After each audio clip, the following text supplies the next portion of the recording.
अस्सलाम वालेकुम। आज आप सबके लिए मज़ेदार रेसिपी कीमा बड़े करेले। बड़े साइज़ के करेले 1 किलो। करेलू का छिलका इस सफाई से उतारे जैसे कसाब जानवरों से ज़्यादा गाहक की खाल उतारता है। अब इनका मुंह इतना चीरें कि मुंह फट कहलाए जाने के काबिल बन जाए। फिर करेलू के बीज इस सफाई से निकाले जैसे अक्सर बीवियाँ अपने शोहरों की जेब की सफाई करती हैं। फिर करेलू पर इतना नमक छिड़किए जितना आप दूसरों के जख्मों पर छिड़कते हैं।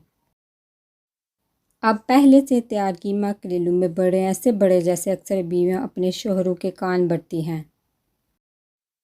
अब करेलू का मुंह धागे से ऐसे बंद करें जैसे अम्मी पूछ रही हों वो न्यू गिलास में से एक गिलास कम है कहाँ गया, और वो आपसे टूट गया और कब की लाश भी ठिकाने लगा चुके हों।